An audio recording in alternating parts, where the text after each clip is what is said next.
Right.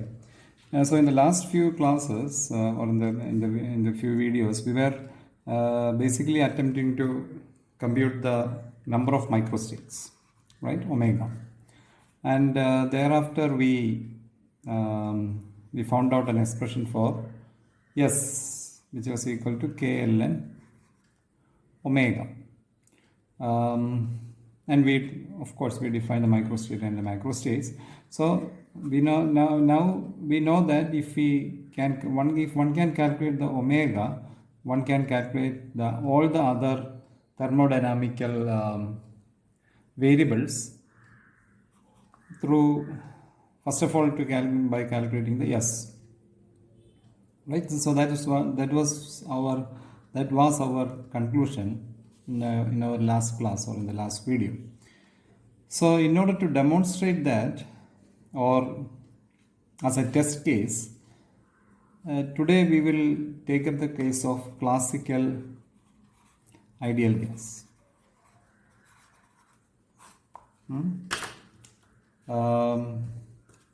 Classical ideal gas. There our aim is to compute omega for the system, and thereafter using this omega we will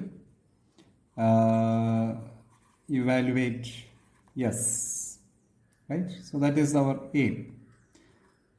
Classical ideal gas is considered to be one of the very fundamental situation, even though that is quite an ideal case, which means that it may not be really, there may not be a real situation. It may be deviating from the real situation, but the ideal gas is considered to be one of the strong theoretical provisions which one should be checking for any theorems. So what is the ideal gas means by? What does an ideal gas means by? What are the characteristics which get into your mind whenever somebody is talking about a classical ideal gas? First and foremost, you know that the particles of the ideal gas will have negligible interparticle interactions, right?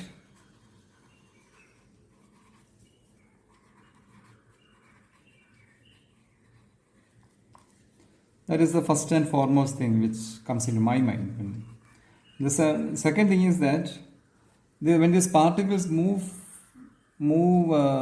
within a system, these ideal gas particles, when they move within a system, there will be collisions. But here we consider that all the collisions will be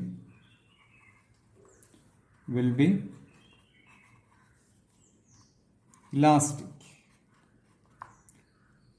So these are the two things which makes it really an ideal system, right? So all the collisions are elastic.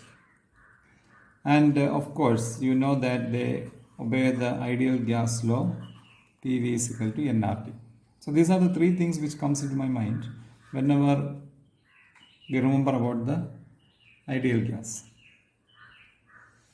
Now, what is this classical ideal gas?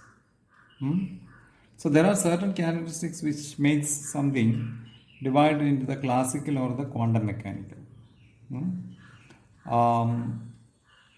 Hope you have studied those things in your BSc. I'm not reiterating that right now. But here I should tell that in our course we'll have the ideal gas being treated as classical particle or as quantum mechanical particle. Now if it is classical, we know that you have the Maxwell-Boltzmann distribution which applies to them, and if it is quantum mechanical we have the Bose-Einstein or Fermi-Dirac distribution applied to them. So what is this distribution talking about? So basically the distributions are talking about, you have studied those things in your BSc, I'm sure. Basically those distributions are talking about how the particles are distributed in various energy levels, say at a particular energy or a particular temperature. So basically, in another terms, based on our recent discussions, basically it gives us an idea of the microstates. So as the distribution changes, the microstate weight will change. The number of microstates will change. So the classical quantum mechanical situations are one of the important things is to calculate the basically the fundamental thing melts down to the computation of the number of microstates.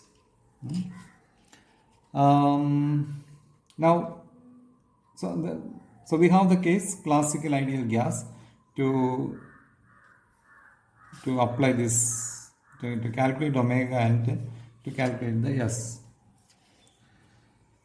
Now how to do this?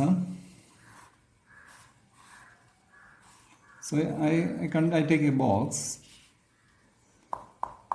and I start distributing the particles inside.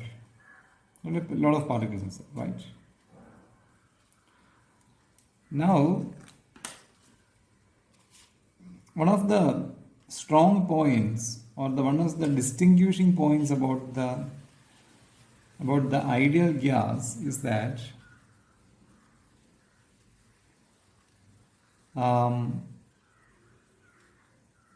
this whole volume is available for each and every particle.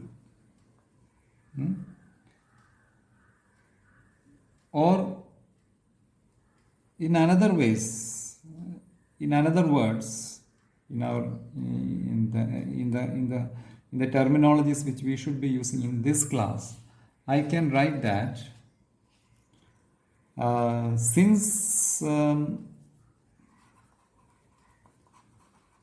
we don't have any correlation between the particles, there is no correlation between the particles.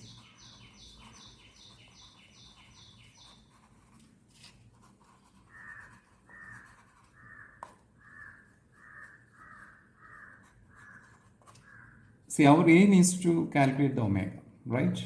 So first and foremost, we should have an idea about how the particles are going to be distributed in this volume. So what is your feeling about this distribution? You should first of all think about that. So since this is a video, I have to continue. I cannot give you that time, right? So I should tell that the total number of ways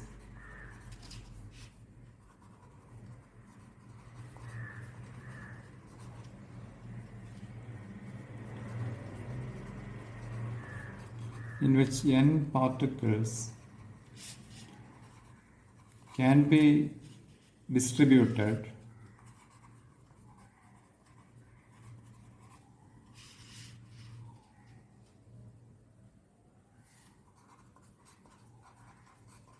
is proportional to the number of weights and to the product of the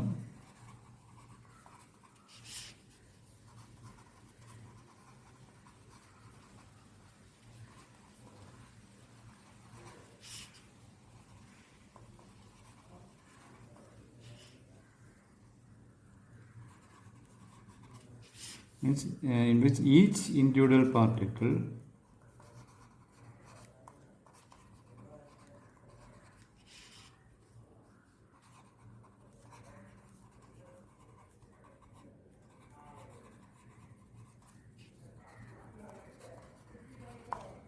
in space.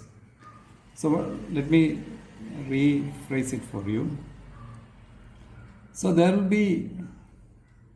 n particles and there will be a total number of ways in which these n particles can be distributed. But it's very easy to calculate. That's what this statement is talking about. You have to just do one thing. Take the number of ways in which one single particle can be distributed in this box. And to calculate the total number of ways, I have to just multiply the multiply that, sorry, I have to just take the product of all those individual ways. So now here in this situation, for example, I have the n and the v fixed, right? The v is fixed, the volume is fixed, the number of particles are fixed. So which means that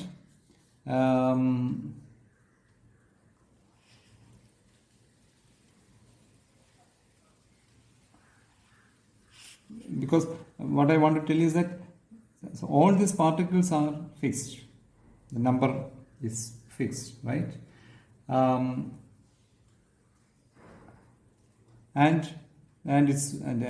the volume in which all the particles together belong is also fixed. Now, if I need to calculate the value of omega, the parameter which I should be looking for is the kind of variation in the energy, right? So I can write that omega is directly proportional to two things. One is v raised to m, and another thing is, as we talked about, it's a function of it's a function of energy, right? Because there will be a way in which the energy levels will be distributed in any system.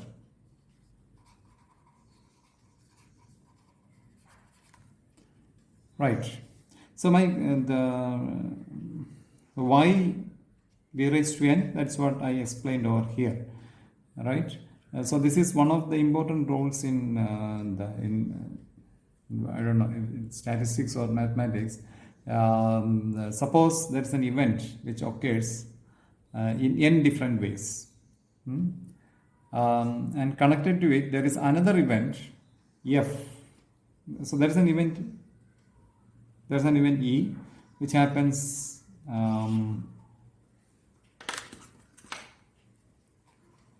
there's an event E which let's use the term now. So there's an event x which is directly proportional to n number of ways, and connected to s there is another event y which happens in m different ways. So in that situation, the total number of ways in which the x and y happen is n into m. So the total number of ways in which the events can, which means that in x there are n possibilities of happening, and if in y there are m number of ways, then the total number of ways is n into m. So this is one of the important. And I can give you an example of a dice. In a dice, how many sides are there? 6 sides are there. So in the first event, I have 6 possibilities. Right? I can have 1, I can have 2, 3, 4, 5, 6. And if I put the dice 2 times, how many possibilities are there? Right? There will be 36 possibilities. Right? There is possibility of first event being 1, second being 1, 1, 1, 1, 2, 1, 3, 1, 4, like that. And there will be then first event is 2, and then second event is 1, 2, 1, 2, 2, 2, 3, like that. So there will be total 36 events. So if there are n number of, if I play the dice n number of times, there will be 6 raised to n different, there will be 6 raised to n different possibilities. So because it's a multiplication, right? So similarly, that is why, so each particle is allowed to move in a total volume of V. So the number of microstates is proportional to V. For the second particle,